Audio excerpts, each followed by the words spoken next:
டடா! இன்றைக்கி நான் எந்த ரெசிபியோடு வந்திருக்கேன் அப்படின்னு பார்த்தீங்கன்னா, ஆட்டுக்கால் பாயா தான்.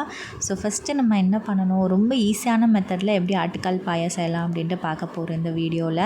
ஃபஸ்ட்டு வந்து நம்ம ஆட்டுக்கால் பாயா, அதில் வந்து கொஞ்சோண்டு ginger garlic paste, turmeric powder, salt, கொஞ்சோண்டு தண்ணி, ஸோ இதெல்லாமே போட்டுட்டு ஃபஸ்ட்டு அதை நல்லா வேக வச்சுக்கலாம். ஒரு 4-5 விசில் கிட்ட நம்ம வச்சுக்கலாம். அது வந்து வெந்து வந்ததும் நம்ம என்ன பண்ண போகிறோம் அப்படின்னா, இன்னொரு குக்கர் இல்லைன்னா அதே குக்கரில் கூட நீங்கள் தனியாக எடுத்து அதை வச்சுக்கிட்டு, ஸோ அதுலேயே வந்து நீங்கள் வந்து ஆனியன்ஸ், அதாவது நான் 2 பெரிய ஆனியன்ஸ் வந்து எடுத்திருக்கேன்.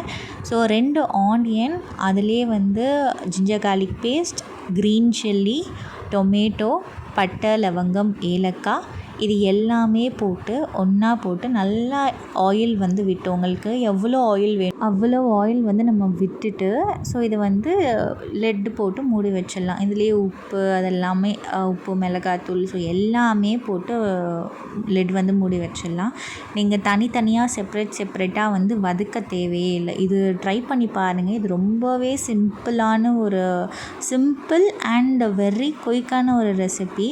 டேஸ்ட் வைஸும் பார்த்திங்கன்னா சூப்பராக இருக்கும். இது வந்து ஒரு நல்லா கொதி வந்த உடனே வந்து நம்ம மூடி வச்சிடலாம்.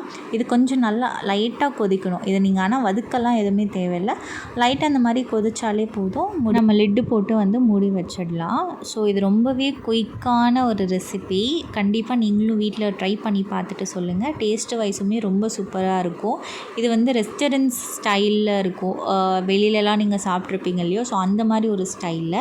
இப்போ வந்து நான் ஒரு 3 விசில் வச்சு எடுத்துட்டேன். ஸோ பார்த்திங்கனாலே அந்த பாயா வந்து நல்லாவே பாயில் ஆகிருக்கும், பார்த்திங்கனாலே தெரிஞ்சிருக்கும். அண்ட் தென் நம்ம எண்ணெய் போட்டதுமே வந்து அதை நல்லா பிரிஞ்சு வந்திருக்கு. நான் ஆனால் செப்பரேட்டாக எதுவுமே வதக்கலை, எதுவுமே பண்ணல. ஸோ இந்த மாதிரி நல்லா வெந்து வந்ததுக்கப்புறம் உங்களுக்கு எவ்வளோ தேங்காய், அதாவது அந்த கிரேவி கன்சிஸ்டன்சி எவ்வளோ வேணுமோ அவ்வளோ வந்து நீங்கள் தேங்காய் ஆட் பண்ணிவிட்டு ஃபைனலாக கொத்தமல்லி இலை வந்து தூவி எடுத்திங்கன்னா அருமையான ஆட்டுக்கால் பாயா ரெசிபி வந்து ரெடி ஆகிடுச்சு. ஸோ இது வந்து நீங்கள் வந்து இடியாப்பம், இட்லி, தோசை, சப்பாத்தி அப்படின்ட்டு ஸோ எல்லா சைட் டிஷ்க்குமே நீங்கள் இதை வந்து வச்சு சாப்பிடலாம். நான் இன்றைக்கி வந்து சப்பாத்தி செஞ்சுருந்தேன்.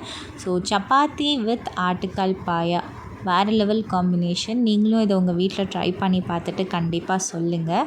இந்த மாதிரி வீடியோஸ் பார்க்குறதுக்கு மறக்காமல் மை டெய்லி சேனலை சப்ஸ்கிரைப் பண்ணுங்கள். தேங்க்ஸ் ஃபார் வாட்சிங். பபாய்.